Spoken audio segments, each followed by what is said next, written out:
What's up, Starcraft fans? This video is brought to you by ShadowArchon, who is supporting me on Patreon. Pulse Cannon tier supporters or higher are guaranteed one video redemption per month. This month, he requested that I do Han and Horner against Miner Evacuation, with a specific request that I use Han and Horner's Deimos Vikings to deal the damage.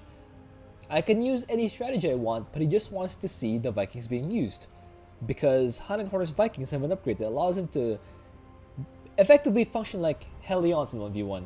They shoot in a straight line, and anything that gets hit by their line of fire gets damaged if it's an enemy. So I'll essentially have Vikings as my main damage dealer. My masteries are, of course, wing command, or my prestige is wing commanders, so that I can get more Vikings. I'll go for stronger death chance because I don't really need airstrikes here. I'll go for significant other bonuses so that my assisting actual Hellions and Hellbats will be more helpful. And Magmine charges because Magmites are really good. So let's start. Thank you to Endarth, Lucinous Computers, ShadowArchon, who are supporting me in the Pulse Cannon tier. And thank you to all my supporters on Patreon. Yeah, so Miner Evacuation is the map where we have to ensure that the ships are able to launch and escape the planet. In this scenario, the ships were just minding their own business, probably being stationed in this mining planet, as narrated by Deborah Green. But what happened was, the infested were able to make their way all around the ships. They were able to completely camp the surrounding of the ship, but for some reason the ship itself is relatively safe. So this here is one of the evacuation ships. Our objective is to make sure that this gets to safety. Now how we'll do that is when the ship launches. So there are two ways for a ship to launch. Either we stand here on this beacon and tell the captain or the pilot that, hey, we're ready to launch, or the captain gets a little antsy, gets a little scared, and he just launches on his own without our help. So regardless of how the ship starts the launch sequence, the infested will come around and try to destroy this ship, and our job is to defend the ship from the infested that are coming out for it. Make sure the ship gets away from the infested. Now, despite the request of ShadowArchon to get Vikings, they are quite expensive. It costs 840 minerals and 400 gas. So what I have to do is first get myself a lot of these galleons and Hellions to make sure that the first ship gets out alive.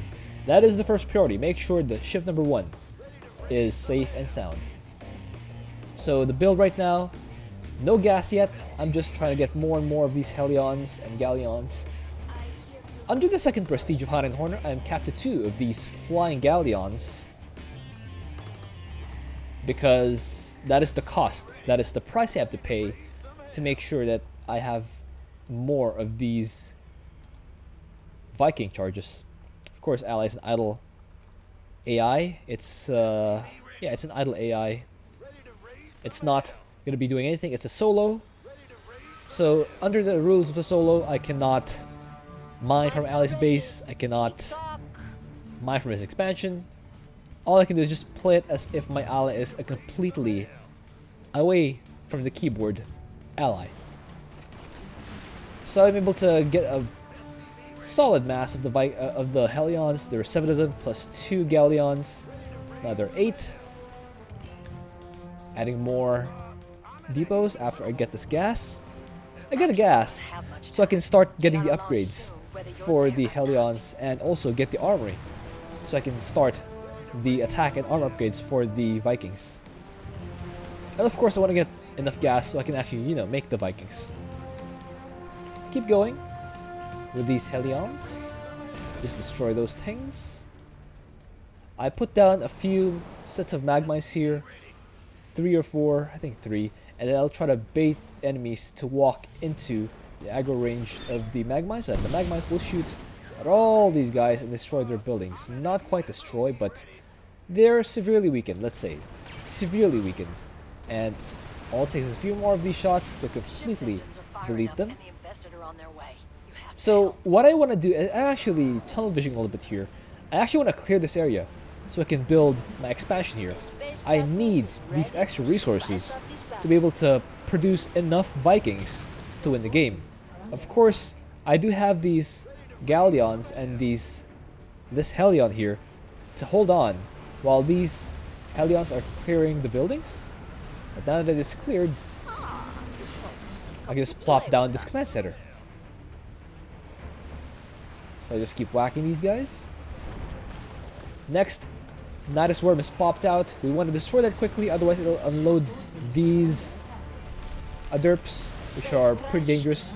Another Nidus has popped out, but I just dropped a stop bar on there. The space station. The space station will deal instant damage and also detonate a nuclear blast later on to delete everything else that's remaining. Well, not delete, just deal a lot of damage. Most things will be deleted, but there are some that will remain. So now, all that's left are the infested, so I've switched over to Hellbutt production. The difference is, unlike in 1v1, the Helions of Han and Horner deal more damage versus armored targets and are single target damage. Whereas the Hellbutts remain as they are in 1v1, they deal area damage and they deal more damage versus light. Okay, that ship's on its way. So yes, I have transitioned to Hellbutts. The Dominion fleet can disembark anytime. So I'm gonna position myself here. Attack wave is coming to this side, so I want to make sure that I activate the call down the fleet to hit all of these targets, as well as leftover shots be fired at this here camp. So we can clear them out. Make sure that all of our call on the fleet damage is being utilized and maximized. For the meantime, my expansion is completed. You remember earlier in the game, I cleared out this area and now I'm able to build this command center here, and now it's producing workers. The main base, the main command center, and the expansion are both rallied to these minerals so that I can just have these two in the control group and have them co-produce workers and just have them automatically start harvesting. It's pretty important. If you're a beginner to the game, you always want to make sure that your production structures, I know it sounds basic for all of you guys who are more used to the game, but I've seen a lot of players try on Starcraft 2, and a lot of things that are not very intuitive, such as rallying these command centers to the minerals, are stuff that it's not at all intuitive for newer players to just rally the command centers to the minerals. I know, it's kind of mind-blowing, especially for those who are extremely used to playing StarCraft 2. But yes, just want to make sure that these minerals are saturated, or in other words, the number on here is basically a full fraction. 19 out of 18 or 18 out of 18 is full harvesting. Another difference that 1v1 players might not notice is that in 1v1, the number on top of the command center here shows a 2 workers per patch saturation. Because in 1v1, the mineral patches have lower yields, meaning they have like 1,500 resources, sometimes 1,000 resources in these patches. In co-op, you can see the mineral fields here have 4,000 resources, 4060, 4,100 resources. So we as co-op players want to saturate with 3 workers per patch instead of 2, so that the minerals are harvested at maximum capacity. They're not quite as supply efficient, because you can see with 3 workers per patch, some SCVs will kind of wait on the patch to kind of harvest it, whereas in 1v1 you want 2 workers per patch so that you can maximize your army value and that your SCVs are as efficient as possible on the SCV side. In co-op, you want the patches to be as efficient on the patch side. It's different when SCVs and patches have different maximum efficiencies. Here in co-op, we want maximum efficiency on the patches. You can see my Vikings are now on the field, and they are dealing quite a lot of damage. You can see they deal area damage. They shoot down these guys so fast because the upgrade that allows us to shoot through the enemies has been completed. Now they will deal incredible amounts of damage in a straight line. I put down a set of magmites here in an effort to intercept the volatile infested, these green banelings, but they kind of just shoot down a set of doodads there. But put down a second one because I still want them to intercept guys. You can see Vikings. These Vikings just shooting in a straight line, dealing damage to all the guys in there and just cleaning everything. And I switched over since ShadowArchon specified that he wants the Vikings to be the majority of the damage. I spend my minerals instead of on extra Hellions. Of course I still make Hellions and Hellbutts, but I've decided to continue SCV production to have them as repair guys for my Vikings, so that my Vikings can also tank a bit of damage, but with the SCVs repairing, they should be able to heal up. By the way, back at home, I've put my upgrade structures in the same control group, so I can just tab through my control groups and check which upgrades are idle, so I can just start more upgrades on that side. Attack wave has been intercepted by magmites that I laid down in place earlier, just before I activated this ship. So now that leaves me free to clean out the rest of this base, this little camp over here. And once this camp is cleared, I will go for the first bonus, the Eradicators. I put down more of these engineering bases on here. They're not there to deal damage to enemies as static defense, but they're there to simply absorb more damage and kind of funnel the enemies through their gaps into the waiting hands of my Vikings. Another call out the fleet has been used. I use it to hit both of these Eradicators. You can see my Hellions not doing so well, but all they need to do is make sure that the Vikings don't take too much damage. You can see I'm filling a bit of minerals. Gas is my more important resource here because the ratio is slightly more tilted in favor of, well, not in favor, slightly more tilted towards costing more gas than minerals, rarity wise. So next ship has been camped. As I mentioned earlier, the objective is to make sure that these evacuation ships flee the planet, so I do the beacon method this time, stand the Viking on there to tell the pilot that sequence to begin launch can now begin. And now you can see the timer on here counts down until the ship successfully launches. So basically, we have to defend this here ship until it's launching, or until it successfully launches. And that's basically when the timer runs down to 0.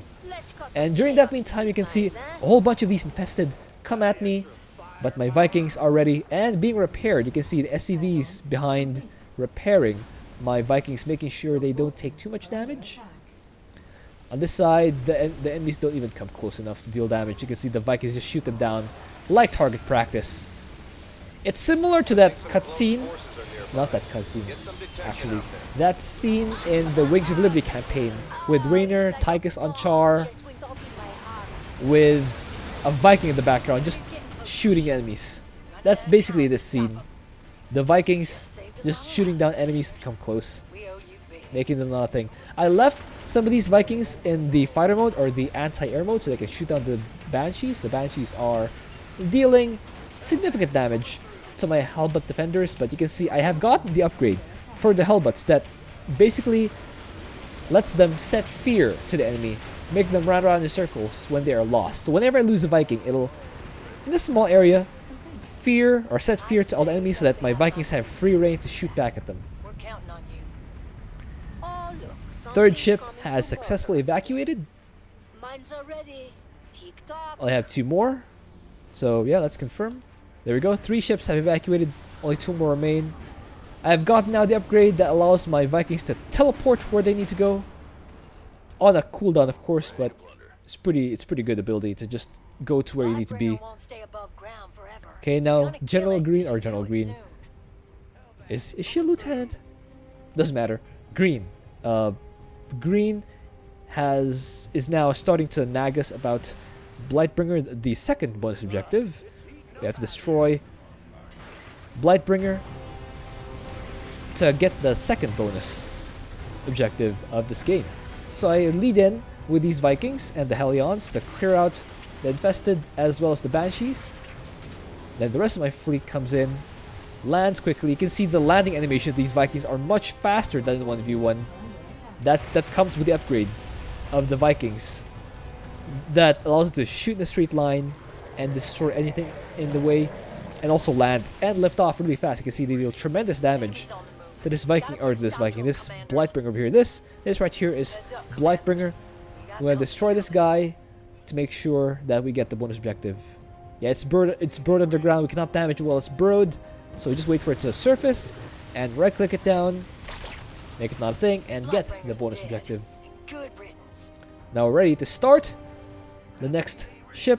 Again, we have launched 3 of them successfully, only need 2 more. So to launch again, I just put down a Viking on this here beacon. Just make sure it counts down successfully. Of course, it has to be on the beacon, otherwise it won't start the launch. So yeah, kinda messing around over there. But I need to make sure they have 3 Vikings here. Maybe 2 would be enough, but I put down 3 here. On this side to intercept Banshees coming from this here entrance. And have another Viking in assault mode, or then yeah, it's in fighter mode, to be able to intercept a couple Banshees on this side. Like I said, I'm floating minerals, and yeah, I'm floating a few minerals. That's because I've basically maxed out the charges on my Vikings. I need to wait for the charge to come off cooldown so I can use it again. Meanwhile, down here I have the Vikings just continuously shooting at enemies with an army of SCVs. An army of SCVs ready to repair, and a couple of Hellions and Hellbutts to kind of give my Vikings the assistance, the support they need in the form of setting fear to the enemies when they go bye-bye. Vikings just dealing tremendous damage. You can see enemies not even able to get close. Look at that. They can't even get close enough to deal damage to my Vikings. On this side, it's a little dicier, but you can see I'm trying to micro. When this Viking got too low, I just teleported away and lived to fight another day. So how I micro this is I have all my Vikings selected. And whenever they get too low, and how I watch that is when the wireframe here at the bottom of the screen turns orange or red. When it turns orange or red, that means it's time to retreat these. You can see this guy's going yellow, this guy's going yellow, but it's getting repaired, so it comes back up. But yeah, the way I micro this is, if a Viking gets yellow or orange, or red even, I just make a teleport to a safe spot. Evacuation in progress. Teleport here, intercept this entire attack wave, make sure it does not become a thing. Just chase these three ships. Meanwhile, the rest of my fleet comes around to intercept as they try to go toward my base. I've actually constructed a couple extra command centers just to make sure that my SCV production is enough to keep my Vikings healed up, nice and healed up. Attack wave has been cleaned up, so now 4 of the ships have successfully taken off. We only need 1 more, and I've chosen this one. I dropped the space station over there. You can see these infested camping this one ship. We had to clear those out before we start the launching of the ship. The Vikings just deal so much damage. That's incredible. I've basically maxed out on the charges of Vikings. I'm just waiting for more Vikings to come available so I can spend my money on them. I can probably call them other units like Wraiths, Battlecruisers, but ShadowArchon was pretty clear. He wanted me to make Vikings, so I will make Vikings, even if it comes at the cost of floating a bunch of resources. Probably gonna make myself an extra armory so I can get upgrades faster, but it doesn't really matter at this point. A bunch of SCVs getting gooped on by the Brood Queens, wasting energy basically, but it doesn't really matter. As long as my army of SCVs makes it safely to be able to keep my Vikings repaired. We're almost there. cooldown has lapsed. Now I call out another set of Vikings to make sure that these enemies do not come through to the ship. I mean, the Vikings themselves can take a little bit of damage, but the important thing is that this ship right here, number 7, is completely safe. Got more guys, got more Vikings. You can see this guy's getting a bit low, so I watch the health on this guy. Make sure I'm able to retreat this when I need to. Yeah. Watching the cooldown again. Making more SCVs. You can see this Banshee straying a bit too close, and now it gets whacked by my guys. So now I'm watching the army again, making sure that nothing gets too low before I retreat it. Attack wave coming over here. I set down so many of these mag mines so that they can detonate all over these guys and make them not a thing. There we go. The attack wave though kind of got distracted. I guess it works out in my favor. It kind of works out in my favor. This attack wave was supposed to go to the ship, and I have no plans of defending that ship, so I just have them go to my base instead, which also works for me. And now 5 seconds remaining on the last ship. My Vikings standing strong. This guy in the orange got retreated, and the enemies were not able to make a dent, not one single dent, on that last ship, and it goes away to safety. And with that, last ship is evacuated and game has been won. Hope you enjoyed that. Thank you for watching. If you have an idea for what else to do, please leave that in a comment. Vikings, you can see, dealt majority of the damage. That's 52%, plus the Deimos Vikings in its anti-air mode dealt another 6.3%. So in total, that's about 58.4%. Pretty decent. Pretty decent. That is almost a super majority. Alright guys, hope you enjoyed that. Thank you for watching. If you have an idea for what else to do, please leave that in a comment. I'll see you guys next time.